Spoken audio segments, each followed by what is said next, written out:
All right, well, first today it's Allison. Allison wrote in and said, why does Angela Merkel have the politics of letting refugees come in and destroy her country/continent?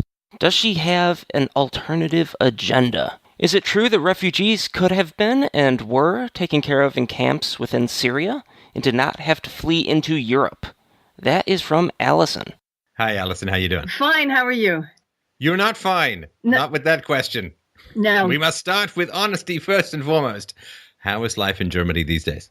Well, actually, I've moved from Germany back to the States.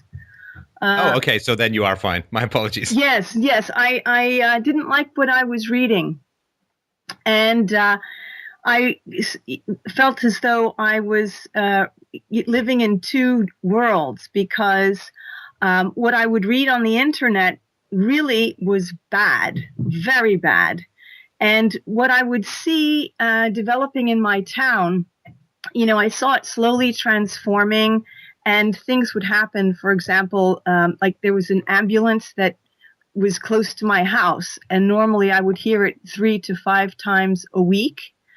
And in the last month that I was there, I would hear it between 3 and 8 times a day. I would see a lot more women. I would see women wearing the niqab. I mean, there were a lot of Turkish people in my town, so I was used to seeing the hijab. But, seeing the niqab and the burqa was a bit, I don't know, difficult to stomach as someone who, has worked hard to study, to get a job and, be treated as an equal. You know what I mean? So I had a hard time with that, to be honest. Right. And anyway, Sorry, go ahead. I'm sorry. I really enjoyed living in Germany and never, ever planned on returning to the U.S. I mean, it was just great living there. And I felt very bitter about what was going on. And I just didn't understand why that was happening. So I started doing a lot of searches on the internet and saw a lot of strange things that might be going on. And so it is the question, why would she do that? Well, I was just curious about your experience in Germany, though. Did you feel yourself threatened as a woman? I don't know if you're white or not, but as a white woman or as a German, did you feel threatened, or was it mostly just the environment that was a bit odd? I never felt personally threatened. I have to say I would go sometimes walking and see men, not in groups of, let's say, 20 or 30, but in groups of maybe 4 or 5. And of course, with what you read, it made you a bit uncomfortable. I was also living in the state of Hessen, and I had read, for example, that when they would put the refugees in a gymnasium of the school, that they would write letters, the school would write letters to the parents and say, if you have a daughter, please make sure she doesn't wear a skirt or shorts to school because that might cause misunderstandings, in quote. And I have some children, and I have 2 daughters, and I did not want to change my life like that. Then there was another thing that I had seen where people were complaining about how the refugees close to the schools were sort of heckling and taunting the children, and the mayor told the people that they should just take an alternate route to the school instead of walking by where these people are. So, I just didn't like the way I saw life changing. Then, for example, you have the St. Martin's Fest, which is in November 11th. And they wanted to change the name, or I don't know if it was official or what, but they wanted to change it to the Laterne Fest, the Lantern Fest, so as not to offend. And then I heard that they wanted to change the name of Christmas back to what they called it in the DDR, the Light Fest. Yeah, because they want to just sort of be accommodating to the multiculturalism. And I've just read now, while I was waiting here, that there is a German rail which goes from Leipzig to Chemnitz, and they want to put a carriage in there for women and children only so that they would feel better and safer. And, it's just, they're changing the way of life and they're going backwards, and it's just ridiculous. I mean, even after the Cologne attack, they were sort of blaming the women and saying the women should dress differently. And I've also read that when people are, let's say, victims, somehow things get twisted and the, native victims become criminalized and the perpetrator goes unpunished. So, well, sure, because they don't want the statistics to show up about how dangerous some of these migrants are, right? I mean, so the police will either refuse to arrest or refuse to go into the no-go zone areas, as we saw with this Australian 60 Minutes crew who tried to go into Little Mogadishu and were driven out, and the police refused to go in there with them, saying it would just be too provocative. So the police, I assume, are under orders from the civil authorities, or under, maybe not orders, but strong suggestions from the civil authorities to not make the numbers look too bad, right? Like, I mean, we're in this world of magical thinking where if you change the numbers, you change the reality. And so the same thing is true in the States, right? In the States, after Ferguson and after these riots and so on in particular, they have, I think, just stopped arresting as many blacks or stopped confronting as many blacks. And this is causing violent crime to resurge again in some American cities after like a decade or two of decline.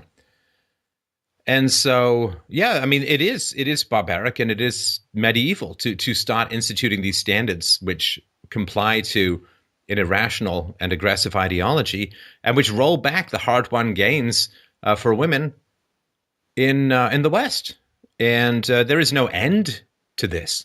I mean, where is the line in the sand? Where did you say, no, it's time for you to adapt to our country? If I move to Japan, I don't get to demand that everyone in Japan just speak English and give up Japanese, right? The expectation would be that I would learn Japanese and I would adapt into that culture if I wanted to. And if I didn't want to, that would be fine, of course. But there is no end to this appeasement at all. At what point do you mean? I watched this show recently here. Well, so here in North America, this was an American show where this guy was on this panel with a bunch of leftists, and he was saying, look, the 500,000 girls in America are now at risk for female genital mutilation. I mean, that this would be an issue in 21st century Western America, female genital mutilation. Yeah. And of course, the feminists were like, oh, nonsense, I don't believe it. Yeah, because, you know what? 1 in 4 women raped and then campus rape, that's all more believable than the fact that people from third world cultures come to America, sit on welfare, and keep those third world cultures. Well, on your point, sorry, go ahead. Sorry, about assimilation, I don't think that is necessarily a problem because, for example, if you go to New York City, you may go into Chinatown and you will find people there speaking only Chinese. They cook Chinese food. They have everything Chinese. You're like in China. If you go to Little Italy, you'll find the same. There are people who only speak Italian and they brought their culture and tradition. Same with the Polish neighborhood. Same with everything. But I think there's a difference here. And it is just hard to say, but there seems to be, at least if you read, I've read a lot or seen a lot of videos from Bill Warner. Don't know if you know who he is. I do. But, he writes why people are, scared. And it's because in the history, there has been the desire, let's say, to spread and take over. And, whereas an Italian who wants to feed you pasta and pizza is not a threat, you would find a lady wearing a burqa who's going to, potentially change people's perspective on how women are regarded. That is, in a way, a threat to your, let's say, the world the way you see it, and would cause a paradigm shift in your way of viewing life and acting and everything, which is very significant and, backwards. Yeah, I mean, yes, of course. It's the difference between culture and dominating ideology. I mean, if Italians move into the neighborhood, there is a kind of enrichment there that's welcome and fine. It doesn't generally increase the crime rate, right? It doesn't make the streets unsafe, because I guess since the days of Rome, Italians haven't been all about let's move to a new country and take it over and impose our theological totalitarianism on the country, right? Yeah, that's right. And so number one, you're talking about culture, and number two, with the Chinese, you're talking about a very high IQ group, right? Chinese, as East Asians, so Japanese and South Koreans, and so on, they have an IQ that's higher than the average of you and I, in terms of the races, right? I mean, they have the highest outside of the Ashkenazi Jews. They have the highest IQs around, and high IQ is associated with. Yeah, that high work ethic, low criminality, low welfare. If you've got a high IQ, going on welfare is a really bad deal, and you're smart enough to see it, right? Because if you have a high IQ, you can go and make $70, $80, $90, $100,000 just by going and working decently hard because you're really smart. And so it's a bad deal for you to go on welfare, because you'll make less on welfare, even counting the welfare cliff. You'll make less on welfare if you're smart. Now, if you're low IQ, welfare is the very best deal you can get. And that's why people tend to stay on welfare, which blunts their desire to integrate. And, if you come from, I don't know, some country in North Africa, let's say you only speak Arabic, you move to Germany, you live with a bunch of other people who all speak Arabic, you're on government welfare, so you don't have to integrate. Are you going to wake up every day and say, well, I should really go and learn German? Well, first of all, if you're low IQ, and North Africa has a low IQ relative to between 80 and 90, depending on where you count it, as is the Middle East as a whole. So it's going to be really hard for you to learn German, just as it is to move from one script to another, right? I mean, I remember going in the year 1999, I went to Morocco with a friend of mine. We spent a week or two in Morocco, and then I flew straight to China. And I spent 3 weeks in China for business. So basically, I could not read a sign for like a month. And it was like, oh, this is terrible. I don't know what's going on. And so if you're not that smart, then learning German is really, really hard, if not just fundamentally impossible. And what is the upside of you learning German if you're not that smart? Well, you're not going to do that well, because even if you learn German, you're probably not going to learn it that well. And what kind of job can you get if you're not that smart? Yeah. I don't know, maybe you could be a janitor or a busboy, but you're not going to, after all this effort of learning German and trying to integrate it into the culture, you're not likely to make as much, or at least any more, than you get on welfare. So the whole system is rigged and designed for these migrants to fail foundationally and fundamentally. The only way that groups can integrate into a culture is through the economic incentive of participation. And welfare completely takes away that economic incentive. Say, well, it was a nation of immigrants in the 19th century, and we're all immigrants. Yeah, before there was welfare, before there was free healthcare, before now they want free dental care. Well, it doesn't work. It is setting up a massive group of people to fail. Whereas if they were to go into a Middle Eastern country, like if a lot of the Syrians were to go, as the religion is compatible, the climate is compatible, the language is compatible, if they would go to Saudi Arabia, they would do pretty well. They would do it. This is cruelty in the extreme. Yeah. You don't take some black family from Detroit and drop them in Beijing and give them welfare and expect them to do well. It doesn't work. And so this is a massive setup for catastrophic failure. And we can get into the reasons why, but it's different than high IQ Chinese people coming, because the high IQ Chinese people, the first generation are probably going to stay in Chinatown. But the second generation, who grow up speaking English, are going to gain far more by economically integrating into the society as a whole than staying in Chinatown or staying on welfare. That is not the case with low IQ populations. And remember, the smartest people in the Middle East left the Middle East a long time ago. All the good sips of coffee from the Middle Eastern cup were taken long ago. We are down now to the dregs. There's an old saying, as I mentioned before, about the Jews in Europe, and the pessimistic Jews left Europe and got to America, and the optimistic Jews ended up in concentration camps. And all of these smart, able, the vast majority of the smart, able Middle Easterners left decades ago and are already in the West. Who's coming now is the people who either couldn't or didn't or weren't smart enough or couldn't get through the paperwork or weren't literate. All those people are coming. And they are going to fail disastrously to integrate. And what that means is they're going to scream racism until they take over. Yeah, the other issue is that, we were talking about the other cultures.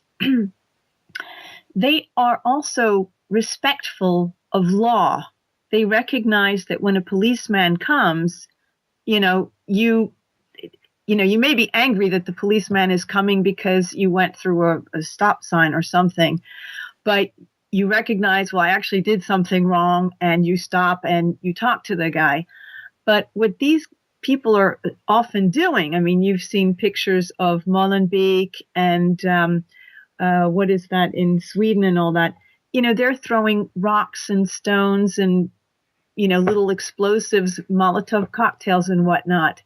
And that is, of course, what's happening in a city. But I had a friend who was a teacher, and she told me that they were teaching an ethics class. And some of the children, who, of course, were Muslim, they pushed the books and threw them on the floor and said, oh, this doesn't pertain to us because it's not our law. And if you have a problem with that, you can go talk to my father. So right. They just don't respect the law. And in a civilized country, you have some fundamental values that you share, which makes the society work. And the basic one is that you respect the law. Well, but they do respect the law. It's just not Western law. They respect the writings of their holy books. They respect the teachings of their elders. They respect their tribal traditions. They have no respect for Western law. And why would they? They're not about to follow Western law any more than I'm about to start taking my orders from an imam. And of course, they have a particular theological perspective. Of course, not all, and depends on your interpretation, but a lot of them have this particular theological perspective that it is immoral. It is immoral to follow Western values. It goes directly against a lot of the teachings. And so the idea that this is somehow going to be compatible or is going to work out is mad. You can put a sheep in with a lion, but only one of them's coming out in the morning. And you know who that will be. Well, I think I can see which way it's heading. I can count reproductive rates. Well, I guess we'll see what happens. We won't. Sorry, I don't want to. Sorry to interrupt you, but I don't want to say we'll see. There's a maybe. Without significant action, without at least having a conversation in Germany, the conclusion is absolutely certain that Germany, as it has constituted itself for the past few hundred years, will cease to exist in its current form. will cease to exist. There's almost no question of that. And unless you do something, unless Germans do something, well, I think there's no possibility. Germans are having what, 1.2, 1.3 kids per family, per couple? That's right. And a lot of the immigrants are having 3, 4, 5, and so on. By 2020, Germans 18 to 30 are going to be in the minority relative to everyone else. Like, it's simply numbers and aggressiveness of purpose. So there is no, it's not a let's see. I mean, I really want to make that point clear. Because the let's see is part of the passivity that is the problem. Well, I was trying to be optimistic. No, but do not be optimistic in the absence of numbers. No, well, I'm actually not optimistic. That's why I left. Right. So don't, because people in Germany are gonna listen to this. Right. And if you say, well, we'll see, you're giving them an out. Well, cross our fingers, I'm sure everything will be. No. The numbers are very clear, and Islam has taken over, 60 countries already? Oh, but not 61. No way. Why would they do that? Well, for the last, they have a vision that people in the West have a tough time understanding, because people in the West generally do not have ethics that require self-sacrifice.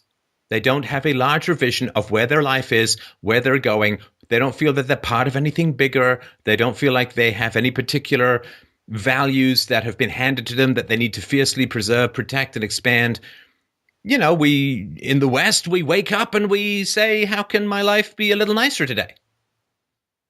And that's where appeasement comes from. How can my life be a little bit nicer today?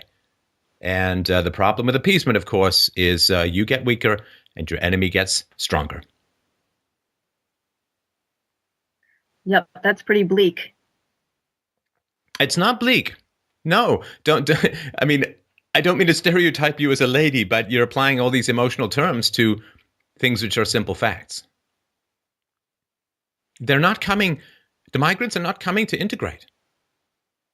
They're not coming to integrate. There's no question of that. And we have, 2 or 3 generations of facts in Europe to look at. The Turks in Germany, how well did they integrate, the Muslims integrate in Pakistan? How was Bosnia and Serbia with regards to these conflicts? Where do they go and integrate? This is not bleak to state facts. No, that's right. I mean, the other thing is that since it is the vast majority, I think something like 75 or 80% are men who came in. And, the goal was originally, I think, to help the people in Syria.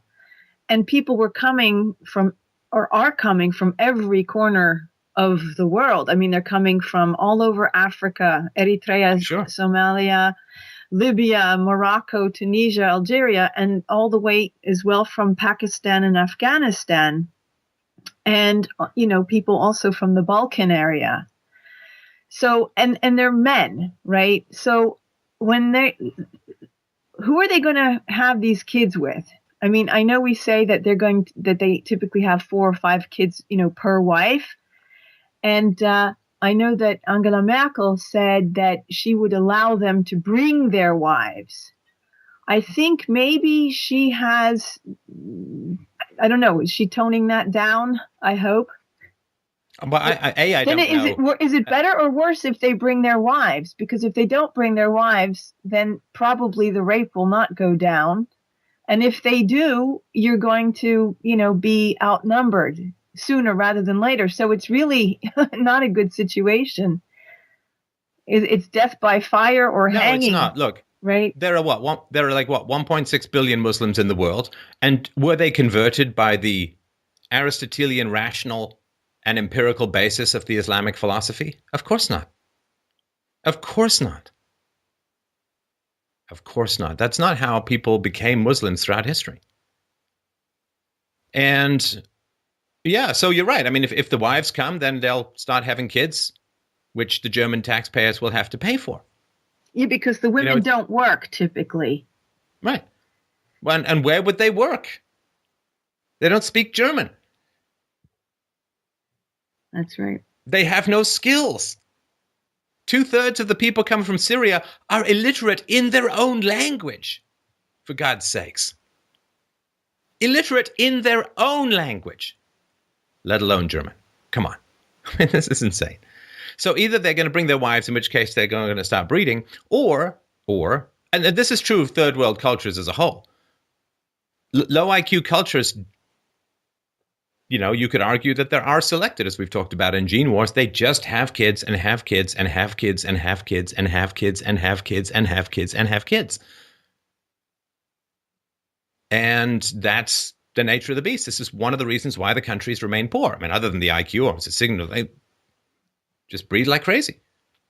No resources, not enough to go around. So either they bring their wives or they don't bring their wives, in which case you have a lot of unattached young men with no jobs, no family prospects, no dating prospects. What happens then? It's definitely a recipe for disaster. Oh, absolutely. It is. And this is what I've been saying. We started doing IQ years ago. And it's hard for people to grasp. It's hard for people to grasp. Human biodiversity is a challenging topic. It's challenging on the left because everybody's supposed to be shaped by economic forces and everyone's supposed to be this clay that you can mold into whatever you want. So the left doesn't like the fact that there seem to be hard limits to abilities between ethnic groups. And the right doesn't like it because they tend to be more religious and everyone's made in the image of God. So both the left and the right reject the human biodiversity that comes from 50 to 60 to 70,000 years in wildly disparate environments, which is exactly the kind of evolution that you would expect. So you have this weird unity between the left and the right to reject human biodiversity, differences in strengths and weaknesses, abilities and limitations between races or ethnicities. It's one of these weird ways in which both the left and the right completely agree for vastly different reasons. And it's because on the left, they want to be able to save your wallet by giving you money, and on the right, it's because they want to be able to save your soul by giving you Jesus. So this is one of the reasons why it is very hard. It's like Moses parting and walking through you gotta really fly through these narrows between the left and the right to try and get this information out. Which is why when when somebody brings up this sort of ethnicity or race and IQ stuff, people on the left attack you and people on the right just, it's God's image, the soul is not material, not subject to evolution and, all that kind of stuff. So, but the lack of this knowledge is, it literally is destroying civilization. And it sounds like hyperbole, but it is absolutely true. Because by inviting a hostile culture, low IQ population into the country and paying for them. See, it's bad enough that the German taxpayer is being forced to pay for it. That is insult to injury. It is disaster. And I was thinking about this today. I can't think of any circumstance under which there's any genuine self-interest that is served by the German population or the European population of having these groups come into their country with the welfare state as it stands. Again, no welfare state, no state. People can go wherever they want. I don't care. But this question of IQ and respect for law is very important. And it's not just the Middle East. There's studies out that the American blacks, particularly black males in America, resist arrest 9 times more than white people. Resist arrest 9 times more than white people. And then are shocked when some of them get shot by police. It's like, well, I don't know what to say. I mean, I think if you're smart, you go, well, if I resist the cop, bad things are going to happen, and also you have more to lose if you're smart and you get in trouble with the law because it harms your employment opportunities, but if you're going to spend your whole life on welfare, what does it matter? You're never going to really apply for a job anyway. So what does it matter if you have a record? So no, I think we've got to not sugarcoat this stuff at the moment, because I don't think it's too late if people really wake up and wake other people up.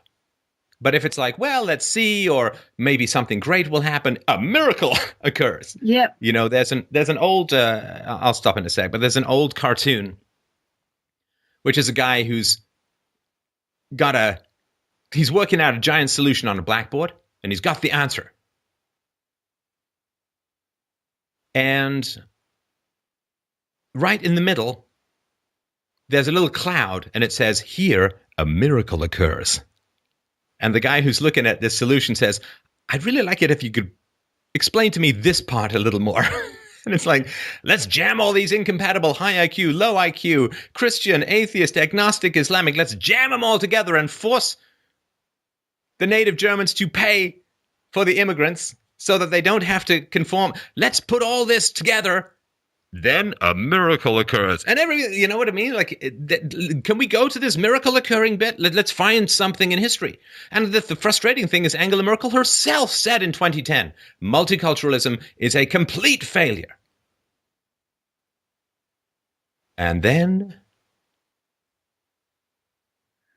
Well, you know, she sort of sold or tried to fool everyone or whatever. I mean, she didn't fool me. That we had to let the refugees in because there was this demographic problem in Germany that, you know, the birth rate was so low that we needed to bring people in that they were going to tax when they work and get jobs, and they're going to pay for it. Well, I mean, come on. Yep. But they can't read, they don't speak the language, and they hate you all. No, but don't worry, we'll be able to get lots of money from them. Yeah, no, that, of course, that was ridiculous. And I don't know if people really believe that. I mean, it's lunacy. But I had a friend who was very, very Christian, and I would call him a very good Christian too. And he told me, oh, I'm doing everything I can to help the refugees. And I think that we as Christians have to do that. And I said, well, you know, they're dangerous. I mean, there are some dangerous elements in the refugees. You don't know who's coming in. There's a potential for terrorism. I mean, Saudi Arabia and the other countries, again, I was trying to not be as, you know, pessimistic on the outside as I felt on the inside, but as I felt on the inside, it made me leave. So I speak louder with my feet than with my words. But I mean, not even the, you know, Saudi Arabia, Kuwait, and I forget the other ones, they won't even take in refugees because of the risk of terrorism. And my friend said to me, oh, for me, it doesn't matter. We are Christians and we've got to help every one of them. And, you know, I'm shaking my head because, you know, economically, you can't do that. If you are the only lifeboat and you go by a sinking ship with 100,000 people, your boat is going to go down if you try to put everyone on board. And then you help nobody, not even yourself. So. Well, hang on a sec, because you said a lot there. And first of all, Jesus was fairly against the welfare state, because Jesus said, who am I to redistribute your resources? And what he meant by that was that for something to be virtuous, it must be voluntary. Must be voluntary. You cannot achieve virtue at the point of a gun. That's the socialist fantasy, and Jesus specifically rejected that. That's why there are 10 commandments, and the only commandment is one commandment, obey the government, right? That's the totalitarian model. But Christianity appealed to the conscience of the individual, prior Calvinist caller notwithstanding. And so there should be no compulsion in the matters of charity. So if this guy wants to help them, great. He should send money. He should go over. He should do what he wants. But he cannot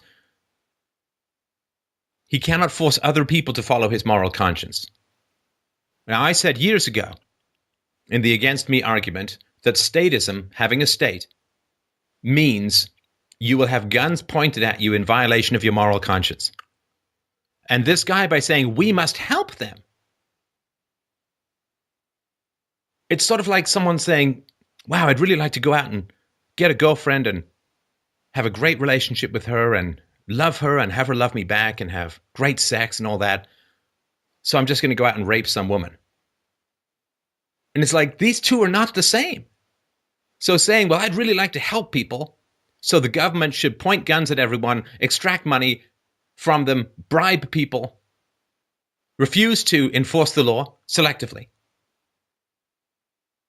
I mean, god damn. Why the hell, Allison, should migrants have any respect for German law when Germans have no respect for German law? And I never thought I'd really say that about Germans, but Germans have no respect for German law. According to the law, refugees must take up residence in the first country they come to. They can't. It's not a buffet in Europe. You can't pick and choose. Germany, one of the big problems with German history is they've got no access to the sea. So all the migrants almost all the migrants who come to Germany are coming to Germany illegally. So the only reason they're there is because Germans have, and the German government and the German people have no respect for their law. And then they say, well, they have no respect for our laws. It's like, well, they're here because you have no respect for your laws. So how on earth do you expect them to have respect for them? Well, that's true. Now, you wanted to know the why. Is that right? Exactly. Why? Right. Well, Allison, I will try to tell you, and then you can tell me if it makes any sense to you. Yeah. Actually, no. I'd rather this be a conversation. That's all right. So you're a married woman, right? Yes, I am. Okay, and do you have 2 kids? No, I've got 3. 3 kids. Okay, good. Somewhere out there in the alt-right, someone is cheering. And having had pregnancy and childbirth, and I assume you breastfed, is that fair to say? Yes. Okay. Can we say that you were just a little bit economically unproductive during this time? Yes. Or which is to say, you were being very economically productive. It's just that your economic productivity won't show up for 20 years till your kids are out there making money, right? Well, I worked. I mean, I went to university and I got a master's degree and I had a job for many, many years. And all my children came, late, but I paid a lot of taxes. And yeah. So. And how long have you not worked for? Or if you're not working now? 2 years. And I'm trying to figure out, you didn't have 3 kids in 2 years, did you? No. Otherwise, I assume you're doing the show standing up. Yeah, no. Right. So you were, to a large degree, dependent, as Blanche Dubois says, on the kindness of strangers, but not really strangers, your husband, right? You were dependent upon the resources your husband was providing while you were having kids and breastfeeding and all that, right? That's right. I mean, I worked as well while I was raising the kids, but not when they were little. Right. Not when they were babies. Yeah. Right. And even if you go to work, again, if it shakes out the way that it does in most families, even if you go to work,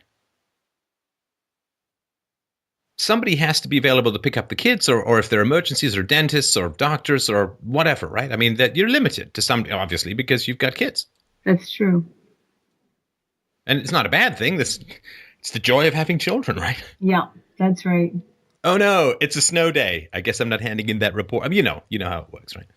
Yeah, although with the, laptop, you can do quite a bit. Yes, that's true. That's true. So.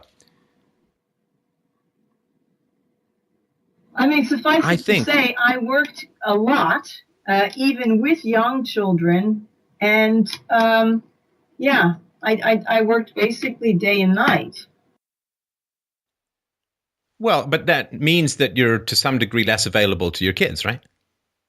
Well, I worked sometimes very late at night to make up for the time I couldn't work during the day. Okay, that just means you're less available to your husband. I didn't. Yeah, that's right. I mean, I'm not trying to corner you. The women who say I can do it all are not telling the truth. It's impossible to do it all. Yeah. I do this show. I could do this show and write books until I became a father.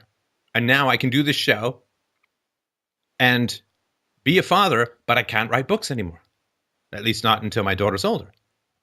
I mean, you can't, it's only so many hours in the day, right? Yeah, that's true. That's not a criticism. I mean, it's just a fact, right? Yeah. Jack of all trades, master of none. So you end up not doing anything, fully. Not as well as you could, right? I mean, this is one of the reasons why it's harder for women to get ahead in certain fields, like the very highest levels of professions and so on, because it takes a lot of ambition. Ambition is partly driven by testosterone. And also women want to have kids. And so, it takes 20 years of like crazy work to become really excellent at top level at something. And if you're going to have kids, you're just not going to have the focus. I mean, it's just not possible. It's not possible because there's only so many hours in the day and you can't magically. Anyway, so you get all that. So here's what I think happened. Do you know when did women get the... No, you're from America, right? You just were living in Germany for a time, right? Yeah, that's right. Okay. So women got the vote in Germany in the 1920s, right? That's right. And sorry, in America in the 1920s, probably in Germany too.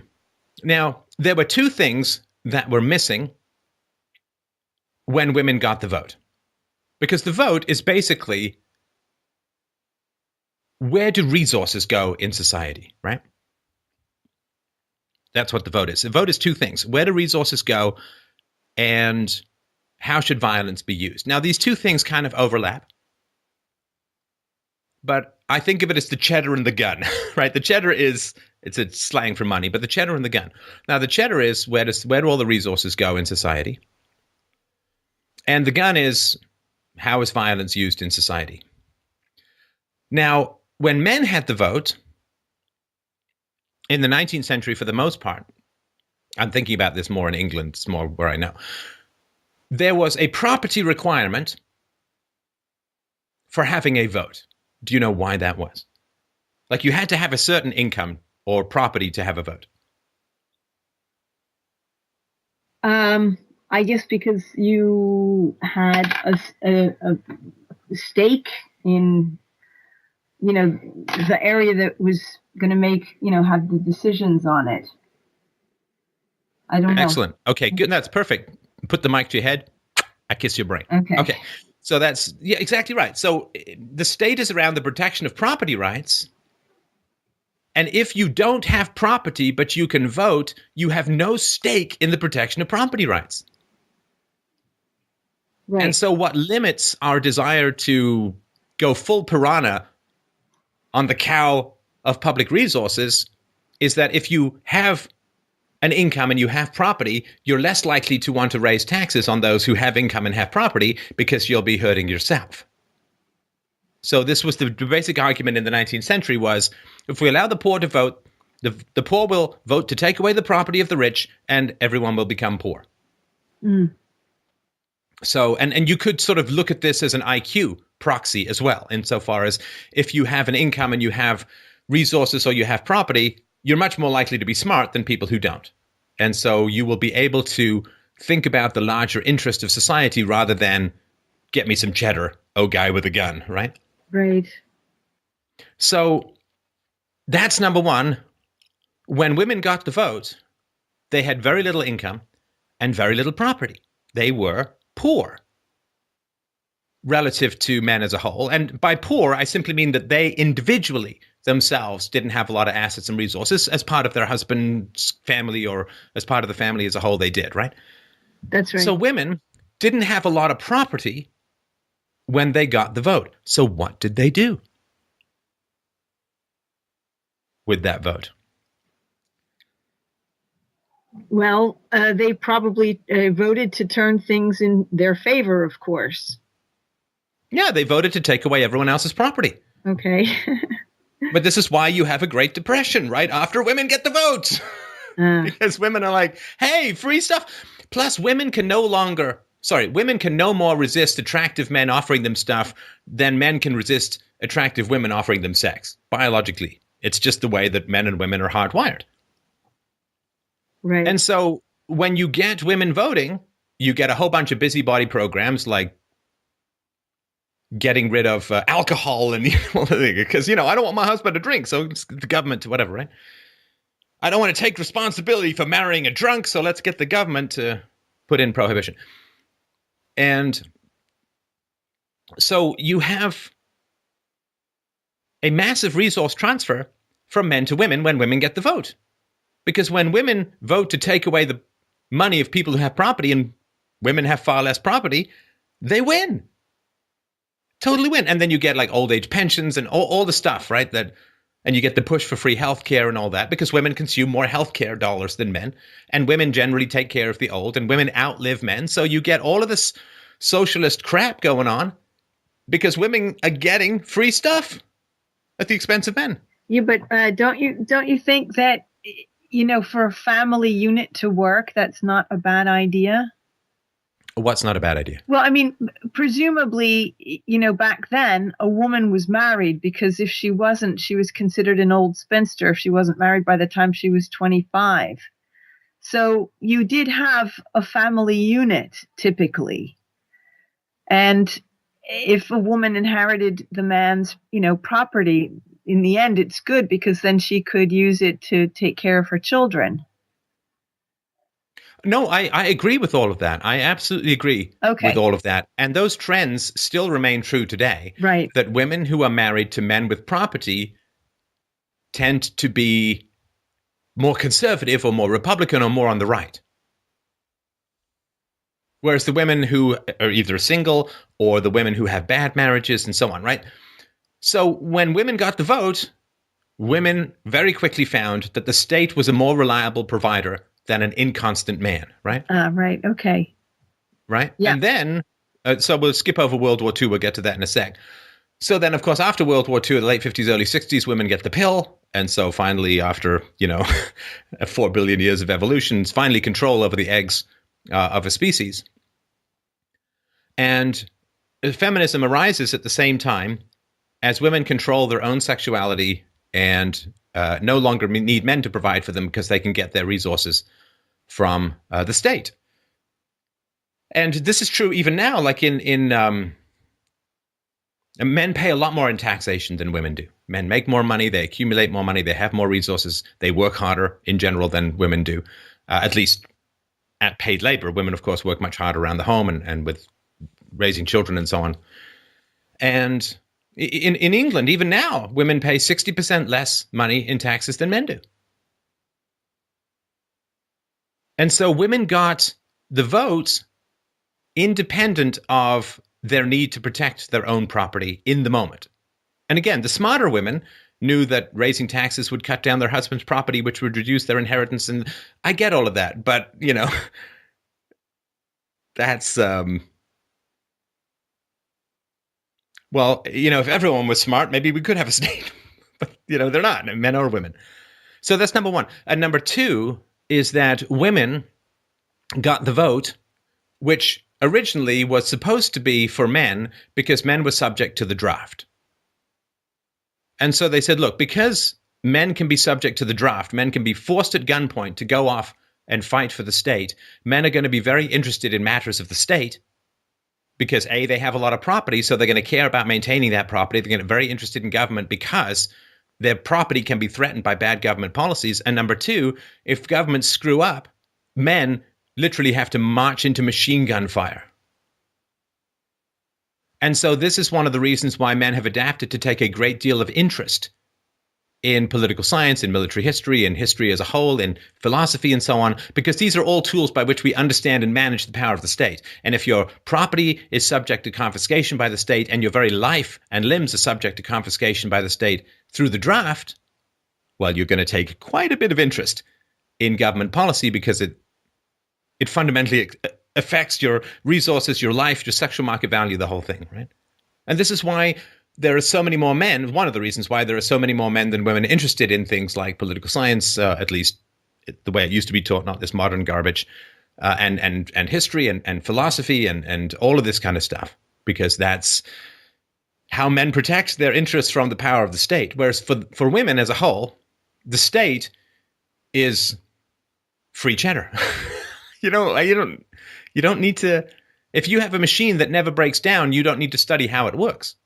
Whereas for men, the machine continually breaks down in that it takes their property, it takes their lives, so they've got to keep an eye on it and learn how it works. That's why it's the founding fathers and the women were sewing the flags. Again, I'm really generalizing, and I hope I'm not being offensive, but that is fundamentally one of the reasons that it happened was when women gained political power, women became dependent on the state at the expense of men. And like all people who were guilty, they had to demonize those they were dependent on. And that's why sort of hostile to men feminism came along, because women were becoming increasingly predatory on men. Insofar as if a woman goes to the state, if a woman goes to the politician and gets money from men through political force, she is receiving the benefit of taking money from men, but without actually providing the benefits back to men. Right? So, I mean, I assume, and you sound like a great woman to me, but I assume that when you were home with the kids, you worked hard, right? Yes. I mean, it's hard work, right? Yes, it certainly is. And you maybe ran the household, maybe ran the bills, but you, I mean, I know this. I'm married to a hardworking woman, God love her, and you don't, it's not soap operas and bonbons all afternoon on the couch for you. I mean, you're not brushing the Cheeto dust off your boobs when you get up at 4:00 in the afternoon. You get up with the kids and it's all day, go, go, go, right? Yeah, definitely. I mean, I sort of feel like my days, sometimes it's like, well, most times it's like I'm loaded up, I'm shot out of a cannon, and I just land in the bed, 16 hours later going, I don't know, something happened. It was pretty cool, but I don't know what it was. So your husband paid for a lot of your bills, right? Your husband, when you weren't working, when you were home, your husband paid your side of things, and you provided fantastic, wonderful services back to him, right? Yeah, I mean, more or less, that's true. But and I'm not talking about sex. I can tell you that my husband, on days where I left him with the 3 kids and did my own thing, he told me how he preferred, how he thought it was easier to go to the job than do this thing. So, yeah. I can understand that. Yeah. No, well, you know what it's like. I mean, I'm a stay-at-home dad. There are times when it's like, it's 2:30 in the afternoon. I love my daughter. She's a great company, but, she's young and I want to think about other things. But, it's like 2:30 in the afternoon. You're literally saying, okay, how many hours till bedtime? And it looks like a bit of a long desert to get to that oasis of putting them in bed, right? Yeah. So no, I and with 3, Lord, my hat is off to you. I mean, that's 1 is a challenge, 3 is I can't even imagine. Well, there were the last was a batch of 2, so that was unexpected. Oh, twins! Yeah, that's right. Oh, they're totally easy, I hear. No, I'm kidding. Yeah. What is it? They each cry each other to sleep and awake in opposite times. That's right. Yeah. Okay. So I see your point. You're saying that if you bring in other people, they're going to do the same thing from a different culture. I mean, it happened with. No, hang on. Sorry. Let me finish up, and then I'll be quiet. So, because women got the vote without being subject to the draft, they can afford to be sentimental in matters of combat because they're not subject to the draft, and also. Biologically, and this is going way back. This is going back to like simian, ape-like monkey times.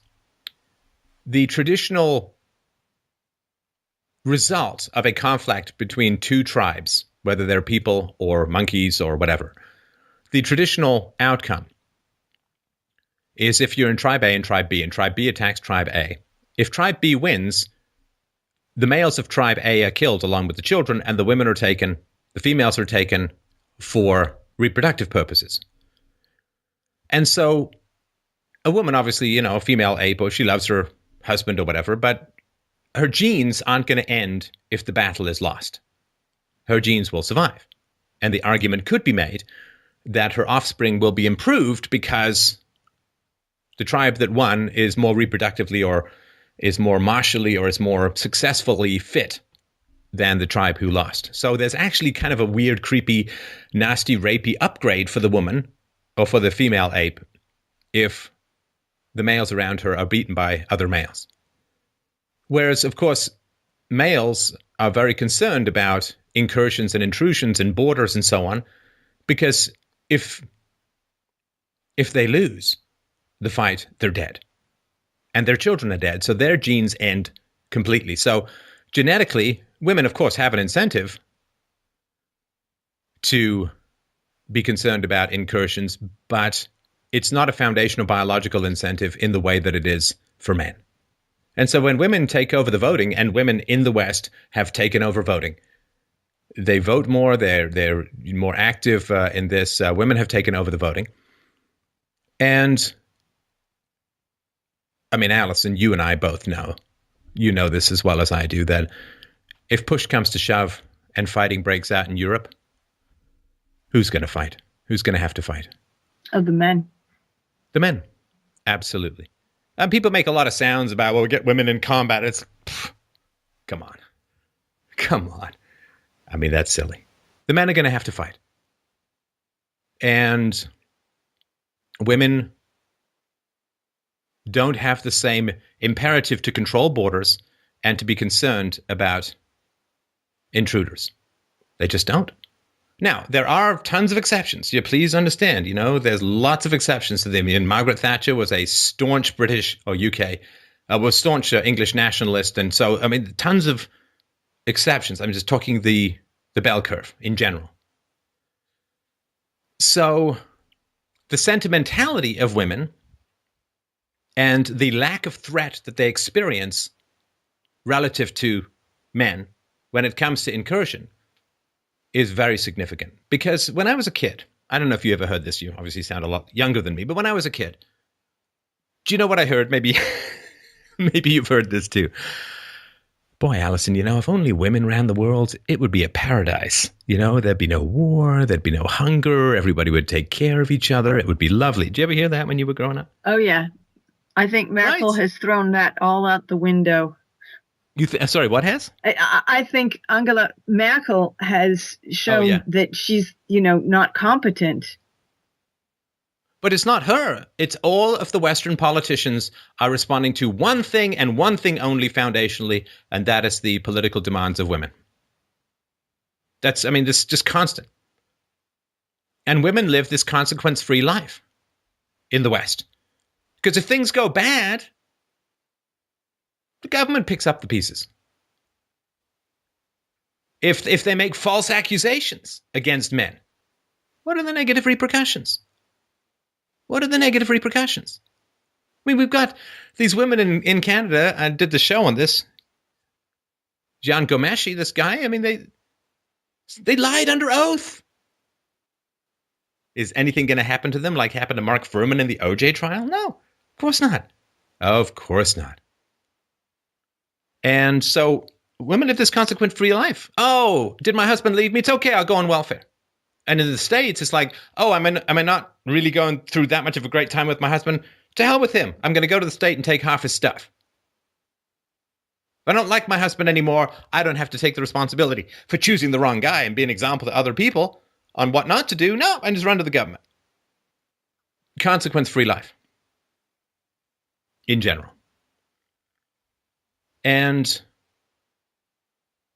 when it comes to the migrants, what's happening is sentimentality, niceness, a lack of resolution, and a desire. See, when women become dependent on the state, they become very resistant to manifestations of state power. Does that make sense to you? Yeah.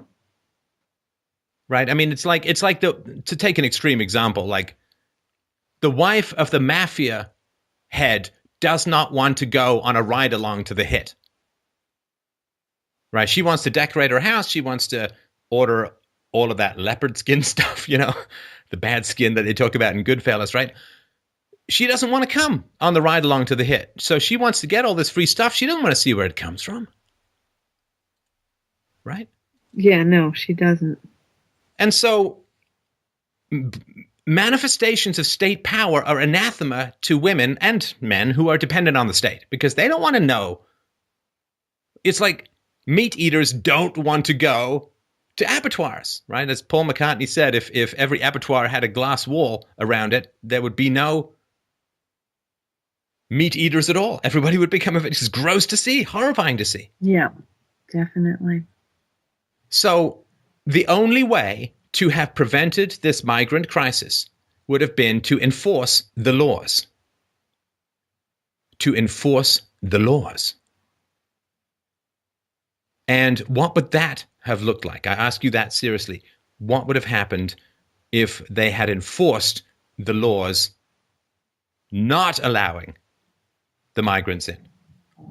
Well, I think what happened before September, September is when Angela Merkel rolled out the red carpet and said, Willkommen, right?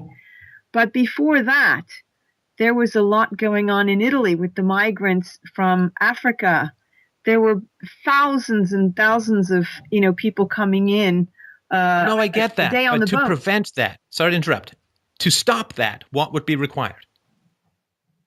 Well, I think, someone should have maybe put a muzzle on the Pope, who said that, not saving these people is tantamount to an abortion, right? Because he's then... No, I get all of that. That would not have stopped it. Well, turning the boats back. Making the Pope stop talking would turn no boats back. I mean, the boats weren't sitting there saying, hey, what's the Pope saying? Is he saying we're good? Okay, let's keep going. If he says we're bad, we should head back. That's not how the migration works. No, but it made people, feel the obligation and to be a good Christian and to help and save everybody. No, not everyone. And I know you've got a male friend who's a Christian. What I'm asking is, and this is sort of confirming the thesis, right? What I'm asking is, what would have been required physically from the state to turn the boats back? Well, laws, of course. Or nope. Not laws. You already have laws. They didn't turn the books didn't march down to the beach and do anything. Enforcement of the laws. Which means what? Which means having the people turn the boats back physically. And how do they do that? Well, I guess either with a bigger boat, you escort it back by dragging it, or, there apparently was, I had read that between Italy and Great Britain, there had been a secret agreement that they would actually, destroy the boats before they left the dock in, Africa, so that they couldn't launch in the first place. But then someone found out, and then that, of course, didn't happen. Well, it's not, of course, right? So the guns would have had to come out. Yeah. See, all you're talking about is, and again, I respect and love you for it, honestly. But what you're talking about is everything but what it is, which is the guns would have to come out and people might have to get shot, because that's what laws are. Laws are comply or die. And it's every single law on the books is comply or die. Comply, or we're going to escalate violence against you until you either do comply or you're dead. Because if you resist the escalation of state force that's designed to ensure your compliance, if you don't pay your taxes and you ignore the letters and you ignore the court dates, and then eventually the police are going to come to your house to take it away. And if you defend yourself, they're going to shoot you. The guns have to come out. And again, this is something that, the gun in the room, I've been talking about it for a decade. And people don't want to see the violence of the state. They do not want to see the guns come out because they're so dependent on it. And they're so guilty about it. At least the case-elected ones are, although there are not many of those who are dependent. But what would have happened across Europe if someone had come and said, they just set up big machine guns? I'm not saying I'm approving of all of this, you understand? I'm just talking about this is the reality of law. And said, you must turn back or we shoot. Well, I think it's more complicated than that, because there, I think, is a sentiment that the problems that occurred in the Middle East are, partly the responsibility of actions taken by the West in Syria, in Iraq, in Libya. And so if you cause that. And then, of course, the result will be people fleeing. Okay, hang on. No, and I'm sorry to interrupt. I've heard this argument before. So then what people are saying is that their leaders are criminals. Well, right? Because, look, just because one country bombs another doesn't mean, like, England bombed Germany in the Second World War, but England didn't say, well, while we're bombing them, let's take millions of military-aged men into England because we feel bad for what we've done to Germany. So what you're saying is that it was unjust and immoral for your leaders, for the leaders in Europe. It was unjust and immoral for the leaders in Europe to destabilize, to arm, to bomb, whatever it was, to do that to these countries. It was evil for the leaders to do it, right? Yeah, except they don't think it was the European leaders. It was more the U.S. Well, then what? Then there's no problem turning them back because Europe didn't have anything to do with it, right? Yeah, but yeah. Send them to America. No, I Let know. Americans, right? Look, I think there was a lot of public opinion, and when that little boy drowned, all the fingers were pointing at Europe, saying that Europe is not doing enough to help, and they are racist. And of course, that's a very sensitive nerve on the Germans. So that's why Merkel, threw the doors and the red carpet out.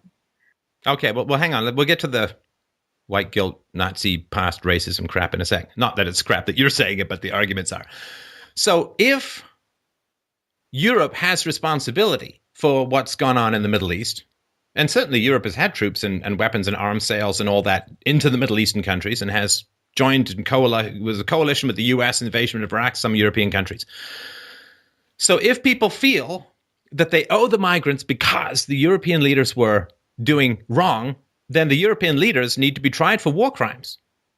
And that's how you solve the problem. You don't solve the problem by importing all the victims of the European war crimes. You solve the problem by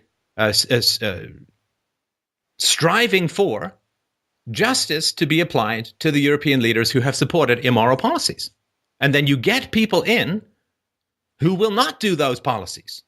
And you march in the streets and you post and you argue and you debate and you do whatever you need to do to bring the war criminals to justice. Yeah, well, that never happened. And right, because it's just easier to let them. It's all about laziness and inactivity.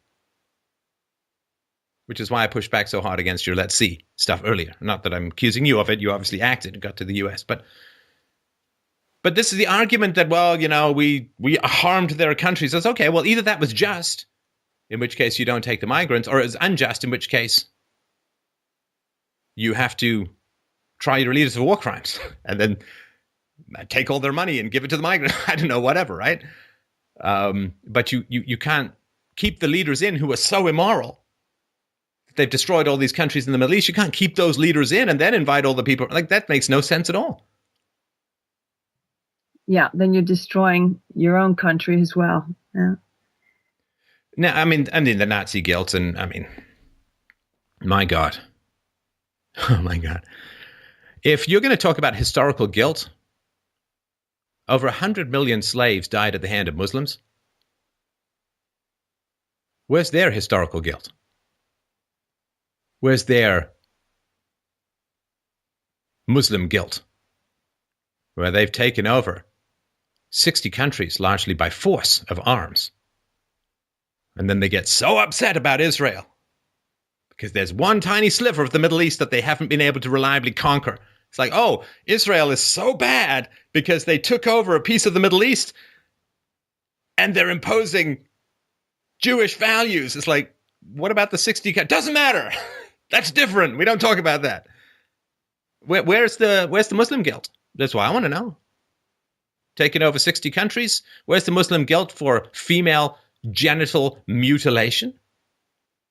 Where's the Muslim guilt for beheadings and amputations of hands? Where's the Muslim guilt for the fact that 1/3 of North African men admit to having raped a woman?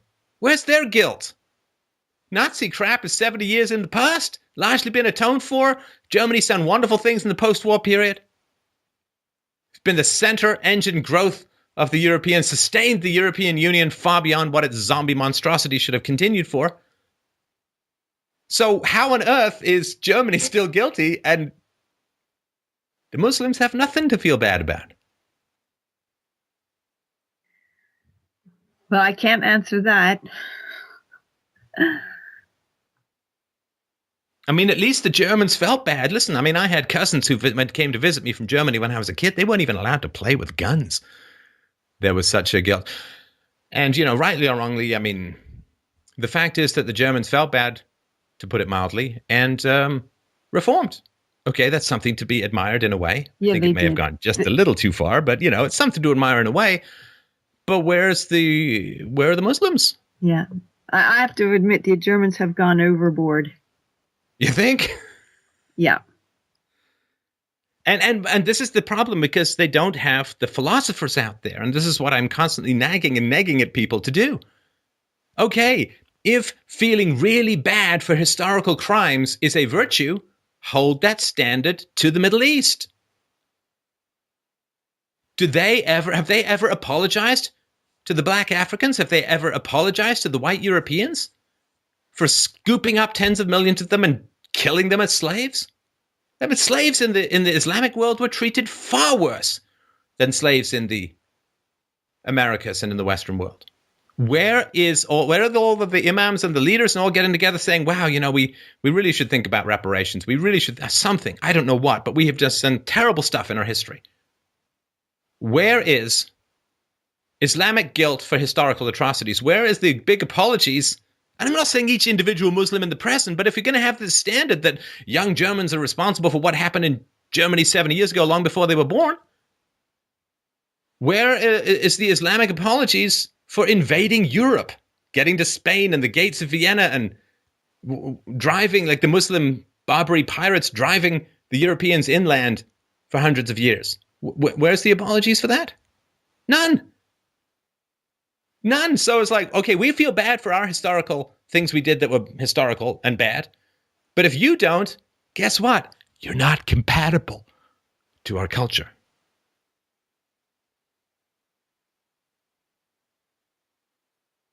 I mean, they don't even feel bad about it. I've not seen a thing. I do the truth about the Crusades. People are shocked. I do the truth about slavery. People are shocked.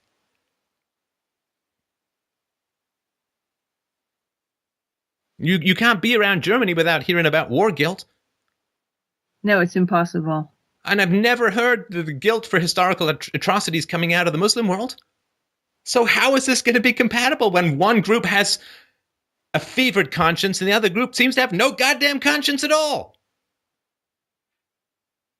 The prospects aren't good. No. Just the prospects aren't good for Europe. That's clear. Passivity. Yeah.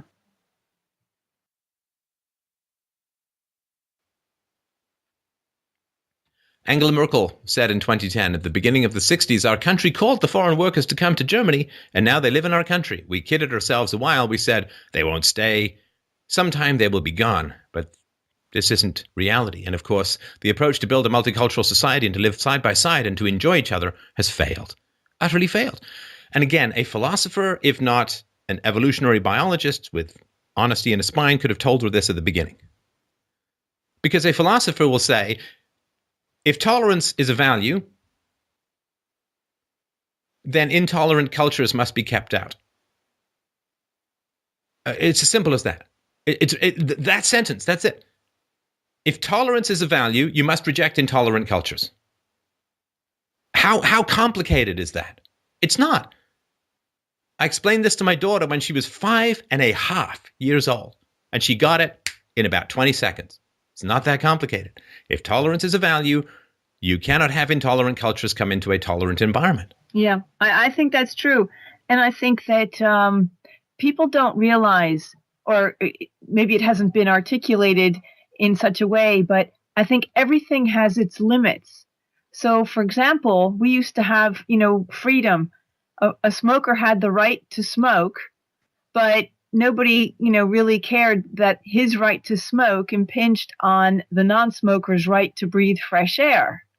And then they finally said, well, we've got to now have respectful freedom so that the smoker is allowed to smoke, but not where a non-smoker is. And I think that's the same with a democracy, because I've seen, videos where the refugees are screaming that the Europeans are undemocratic because they're not allowing enough of, the refugees to have their way and do this, that, and the other thing. But it's, there has to be a limit, because, of course, when there will be a majority of, refugees or people of Islamic religion, then they will have Sharia law, and then the democracy is over. So if you want to protect the democracy, you have to draw limits. And to point the finger and say you're racist by doing that, and you're not democratic if you do that, it has to be respected that the democracy can only work in that way. But I think they know it and just want to, use the opportunity to, squash out. They know what makes white people do what they want. Yeah. How to make whitey dance. Use the word racism or intolerance or sexism. I mean, that's just how to make whitey dance. You just get the social justice warrior terms, and they've learned from the radical left, who's primed white people for that. Great. If I want resources from white people, I don't have to be so energetic that I get up and go and rob them directly. I can just call them racist. They'll give me stuff. It's a great deal for everyone except the next generation. Angela Merkel in 2015 said, "If so many people brave such hardship to come here, this is a sign of approval for us. The world sees Germany as a country of hope and of chances. That hasn't always been the case. Guilt, guilt, guilt." She went on to say, "The countries of Europe have to share the responsibility of caring for asylum seekers." Do you see all the female language in here? Brave such hardship, sign of approval, caring for them. Yeah, After all, universal civil rights were a founding element of the European Union. If Europe fails to cope with this, cope is a woman's word. If Europe fails to cope with this refugee crisis, it will no longer be the Europe we cherish. Cherish. Cherish. I swear to God, if I didn't know a woman, I wouldn't even know what the goddamn word cherish meant, except for maybe a Kool and the Gang song. Well, cherish is such a chick word. I'm sorry to be so blunt, but this is not, it's the moment I hear cherish, I'm like, okay, somebody's using dog whistle for female. But I don't believe that it's a male-female thing, because I totally disagree with Angela Merkel, and my friend in Germany, who's very Christian, he totally agrees. So yeah, and I bet you he was raised by women. Well, he was raised by female teachers. He had female teachers throughout all of his early childhood. And he lives in a world dominated by female voters, where the government does what women want. And maybe he had a priest, who was male, but he lived in a female-dominated universe, as all men in the West do, almost without exception. All men in the West have grown up in female-dominated environments. Okay, but you know what? A male-dominated environment is Sharia law, and I think that's pretty bad. What?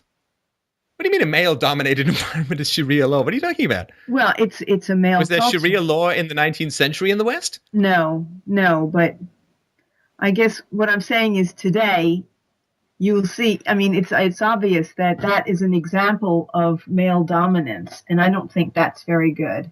But I mean, I didn't mean to Wait, hang on. Sorry, I just missed that. What was an example of male dominance? Well, I guess under Sharia law, the woman is, a second class, actually, I would call it a third class citizen. And it's basically a male, a patriarchal society. Yeah, but no, that's not male. That's not male. That's Muslim, not male. The defining characteristic of that is not penises, but ideology. Because what you're saying is that all penises want Sharia law. Now, I've not talked to a large number of penises in my life. I've known one well. But it's not a penis thing. It's an ideology thing. And so what's happening is I'm pointing out that where the West is in a female-dominated society. And the reason I talked about this earlier Angela, which was to say, oh, if only women ran the world, it would be a paradise. Well, women are running the Western world in general, and it's a mess. Now, don't get me wrong. Men running the Western world wasn't that great either. I mean, there were 2 world wars and stuff like that. So I'm not so like the problem is the state. The problem is the state. It's not like women are bad or men are bad. It's not like that. But, men plus the state, we all get that there were huge problems with that. But women plus the state, there are just different sets of huge problems with that. I agree. I mean, certainly what she has done is a catastrophe. So she went on to say, 2015, if we don't succeed in fairly distributing refugees, that's women talk, fairly distributing refugees, then of course the Schengen Agreement question will be on the agenda for many. German thoroughness is super, but right now what we need is German flexibility. Flexibility, also a woman's word, and yoga teachers. She went on to say there can be no intolerance of those who question the dignity of other people. There can be no tolerance of those who question the dignity of other people. There is no tolerance of those who are not ready to help, where for legal and humanitarian reasons, help is due. Okay, so no tolerance of those who question the dignity of other people. So I'm a reporter and I say, well, does Islam respect the dignity of non-Islamic people? Is that in the ideology? Is that in the practice? And so she would have to answer one way or the other. It would be literally, this is what's so goddamn frustrating about the world, is these can all be 30-second conversations that nobody has, that would illuminate and clarify things to the point where even a 5-year-old could understand it. She says, there can be no tolerance of those who question the dignity of other people. Okay. Do Islamic countries ever offend the dignity of women or children or non-Islamics? And she would have to say, well, yeah, they don't. They do question the dignity. Okay, then we can't tolerate them. You said there can be no tolerance of those who question the dignity of other people. Does Islam question the dignity of other people? Yes, so we can't tolerate them. It's simple. This is so annoying. It's not like people got to get a PhD and complex mathematical algorithms and understand the theory of relativity. This is like 50 seconds max. German President Warum Gauk. I don't know. I think I just spit up a hairball. To understand the opportunity of immigration, more Germans need to say farewell to their image of a nation that is very homogenous, predominantly German-speaking, Christian, and fair-skinned. Reality has become much more multifaceted. I think we need to redefine nation as a community of diverse people who accept common values. All right. So, the president is saying, well, they all have to accept common values. So, I would ask this guy, is it easier for white Christian Germans to have white Christian babies and to teach them German values and have them grow up speaking German and have them, same IQ, ethnicity, and so on? Is it easier to do that, or is it easier to import low IQ, rapey people from North Africa who don't speak your language, pay them on welfare, have them sit in ghettos, not integrate into the community? Is that how you get them to accept common values? Because you have a choice. Every migrant that comes in is a European who won't be born.